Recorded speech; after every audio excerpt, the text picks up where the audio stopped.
In a news conference full of surprising moments, President Trump surprised a lot of people with what he said about the rollout of his travel ban. Charles Blow is back with this discussion, and also joining us, senior political commentator Kayleigh McEnany, Betsy McCaughey, the former Lieutenant Governor of New York, and senior political commentator Peter Beinart. Look at this group. I feel like it's September or October all over again, and we're talking about, welcome back. I was thinking about you the other day. I was like, I wonder where Betsy McCaughey is, and here you are. So let's talk about the ban. I want to start with the president's travel ban. Here's what he had to say about the rollout, and then we'll discuss it. We had a very smooth rollout of the travel ban, but we had a bad court. We had a court that gave us what I consider to be, with great respect, a very bad decision. Very bad for the safety and security of our country. The rollout was perfect. So he used the word perfect to describe the rollout. Do you agree with that?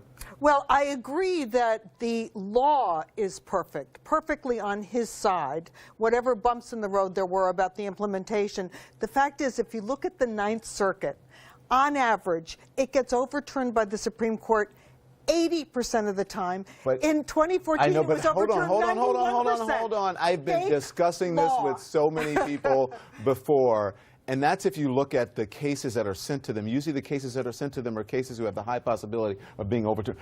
That's why they send them to them, because they're problem cases. If it's not a problem case, it doesn't go to that court. Well, anything goes to that court that's in their jurisdiction. Yeah. And the fact is, they have a very bad record. They are extremely left-wing. It's not a bad record. It's not a bad record. It's part of the function of that court. Those are the kinds of cases. That's like if you're in a place, if you're in law enforcement and you get the bad eggs, the chances of recidivism are higher because you're getting the bad eggs. You know, they're getting the cases that are tough to decide. So that's I'm part of your fan exactly club. True. I'm probably president of your fan club. But the fact is, all the cases in that part of the country go to that court. Okay. It's geographical. Okay, but anyway, that's not. But I asked about the rollout. My question was a rollout. Even if you agreed with him on that, he said it was a perfect rollout when they themselves had to switch on green holders, right? Because green card holders were initially prevented, and then they said we made a mistake. True. They had to switch on the fact that people who work for the U.S. military in Iraq were initially banned, and then they changed that too. So even on their own terms, I just don't see how you could possibly claim that. No. Right. Those were some pretty big problems that were caused because of those two issues alone. Okay, we got a lot to talk about, so let's move on. I want to talk about the president. He brought up his electoral victory today. Watch this.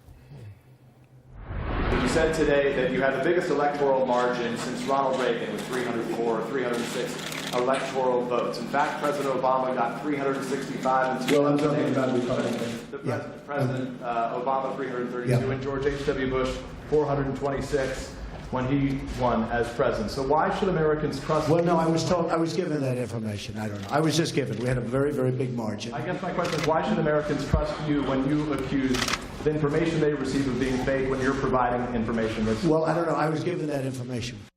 Okay, that was Peter Alexander from NBC asking the question. Charles, what did you think? Well, it's not true, right? So let's just... It's not. He stated it as fact. It's not a fact. Now, you know, the president should be in the business of telling the truth, right? But he is habitually not doing that.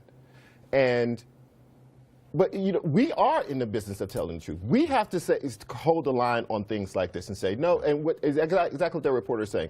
You are saying things to the American people that is patently, provably not true. And what we would do if I had something in my column that was factually incorrect, as soon as it comes to my attention, a correction is printed because I generate. No, I'm sorry. Let me finish. Because I generated. Because I want people to trust me.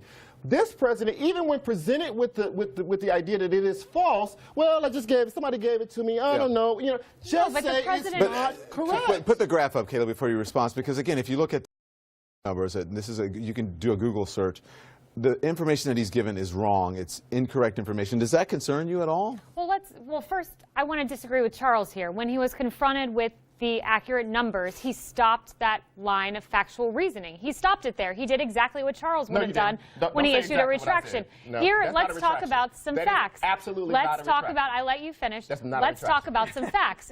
President Trump did have a historic victory. He was the first Republican president ever to win Wisconsin, Pennsylvania, and Michigan since the 1980s. Okay, That is Haley, a I fact. give you that. I give you that, but that's But- not what he said. Okay, but let's also look in his exchange with Jim Acosta. Jim Acosta said Hillary Clinton deleted 30,000 emails. President Trump corrected him. It was 33,000. We're not sitting here hounding reporters for that. People say things that are mistakes. They're not lies. They're He mistakes. has been saying They're that over mistakes. and over again. No, that's not true. When Acosta said that, Acosta said, "I may have it wrong." And President Trump did the same. Like you said, let me finish. He said, "I may have it wrong," and then President Trump said, I had said 30 and it was 33. But when Trump was confronted with the exact same thing, instead of him saying, "I may have it wrong," he said, "No, deflect to somebody else. Oh, I was given to it, but somebody gave me this, and Well, I first don't he know." said it was, Fess up. Now He we're said playing, that now Trump we're playing honest. semantics. No, You I'm said, not well, playing that was semantics. given to There's me. a I thing just called asked that truth. I just asked There's that a you thing called apply the truth. same There's a thing called standard. truth. How about the well-oiled And you're- machine? I'd like to talk about you're- that. Okay. Jim Acosta is also not the president of the United Right. States. The important thing is that Trump doesn't say this again. If we had a record of Trump being corrected, as he's been corrected innumerable times Okay. by fact checkers, and then not saying these things again, we would be making progress. here's Okay, I gotta go. On the other side of the break, we'll be right back.